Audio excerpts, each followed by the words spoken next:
saya Monica Gunawan, saya dari Art One New Museum. Saya diminta oleh Museum Nasional sebagai konservator lukisan.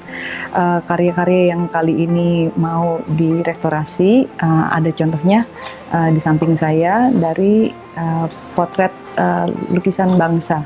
Seperti yang sudah diinformasikan di koleksi permanen Museum Nasional dan sekarang sedang memasuki tahap restorasi. Waktu saya tiba di Museum Nasional, koleksi sini udah dibagi dalam beberapa kategori, yaitu dari kategori yang paling tidak terlalu rusak sampai yang paling parah. Sebagai narasumber, saya menjelaskan kepada satu tim yang sudah ditunjuk. Mereka adalah staf permanen dari Museum Nasional di bagian konservasi. Tim yang ditunjuk dari luar yaitu mereka berupa maupun pelukis dari Jogja. Hari pertama saya memberikan training di Museum Nasional. Saya berusaha atau saya berupaya untuk menjelaskan dulu semua basic mengenai restorasi lukisan, yaitu struktur ya, itu yang paling penting sebelum kita masuk ke restorasi secara estetik. Di sesi yang pertama menulis dan merecord dengan jelas semua condition report. Condition report itu mencakup betapa ukuran, judul, tahun lukisan itu dibuat, beserta dengan medium. Kita bisa lihat lukisan ini oil on panel ya, jadi dibikin di atas kayu jati. Kerusakan yang kita temui pada di hari pertama di saat kami mendokumentasi karya-karya tersebut, kebanyakan debu, kotor, debris di atas permukaan lukisan berikut dengan beberapa keretakan-keretakan. Bisa juga kita melihat ada warna-warna dari bekas restorasi sebelumnya. Itu semua kita lihat di saat kami menganalisa lukisan-lukisan tersebut. Ini masih dalam bentuk dokumentasi. Sesi dokumentasi kemudian diteruskan dengan sesi fotografi, di mana kita mencatat semua karya-karya dan kita mendokumentasikan karya-karya tersebut sesuai dengan foto. Di saat kami mendokumentasikan, saya juga membiasakan tim supaya merecord nomor kode. Nomor kode ini tujuannya untuk memberitahukan ini dari kategori mana, dipilah-pilah, dan tanggal berapa restorasi ini akan dimulai.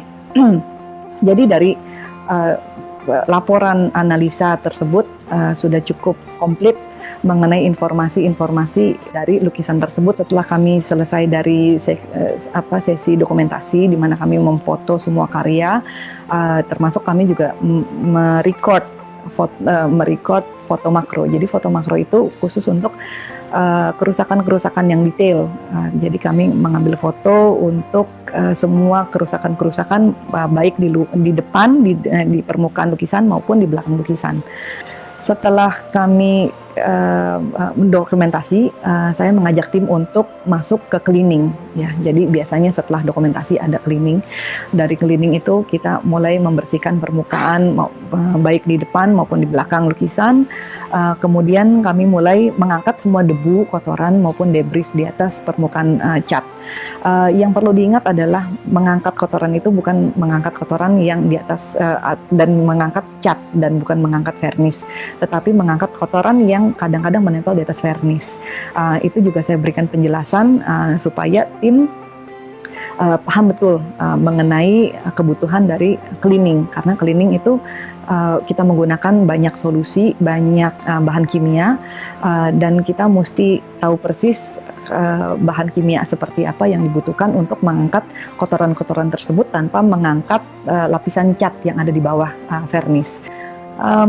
Setelah cleaning, hari kedua kami masuk ke proses penambalan lukisan, yaitu di mana semua lukisan yang mengalami kerusakan seperti cracking atau bolong atau cat yang mengelupas, di situ kami mesti mengisi dengan semacam base. Base itu gunanya untuk menutup supaya lapisan cat dan lapisan base yang baru itu rata.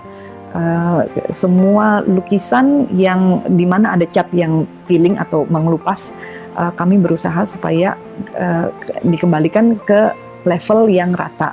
level yang sebelumnya, baru bisa dimasukkan warna. Setelah itu kami sudah selesai mengerjakan proses base dan penambalan, berikut dengan pewarnaan di atas karya, di atas base. Tetapi ini bukan retouching, kita masih belum masuk ke proses retouching.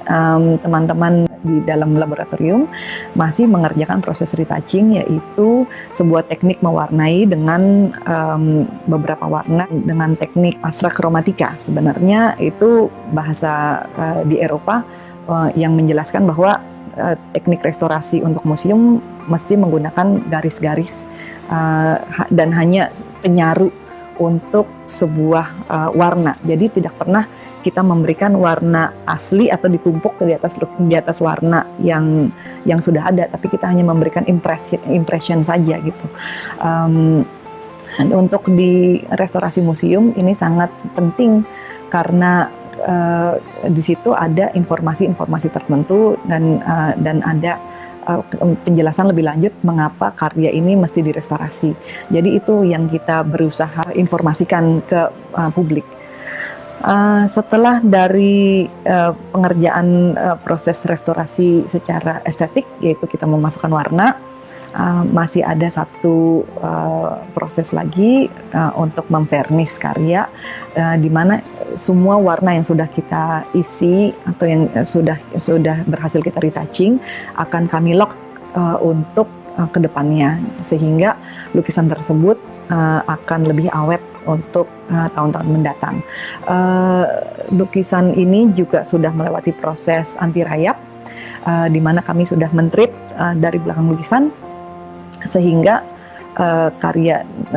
karya-karya ini tidak rentan dimakan rayap. Yang sekarang saya rasa sudah cukup kelihatan bahwa karya dari sebelum dan sesudah cleaning atau sebelum dan sesudah retouching sudah cukup banyak improvement ya. Jadi bentuknya juga sudah warnanya juga lebih vivid gitu setelah kita angkat dari semua kotoran dan debu-debu, dan kita bisa lihat sekarang sudah lebih ada 3 dimensional untuk di wajah, untuk di profil wajah. Dan di background juga sudah mulai ada kita sudah bisa melihat struk dari cat yang tadinya sempat tercover oleh kotoran dan debu. Saya senang sekali mendapat kesempatan kerjasama dengan National Museum di Indonesia, dan akhirnya kita bisa mengadakan atau merealisasikan suatu proyek bareng merestorasi lukisan. Karena merestorasi lukisan itu bukan hanya saja complicated gitu dan mesti memenuhi step-step tertentu, tapi juga fun sih sebenarnya. Karena di setiap kasus dari karya-karya lukisan, saat kita merestorasi kita harus bisa problem solving. Dengan problem solving itu kita tahu solvent bahan-bahan apa saja yang untuk digunakan untuk merestorasi lukisan. Saya senang sekali bisa berbagi dengan pengunjung. Mudah-mudahan ini menjadi suatu motivasi untuk teman-teman untuk datang dan melihat koleksi yang lebih bagus-bagus lagi di National Museum.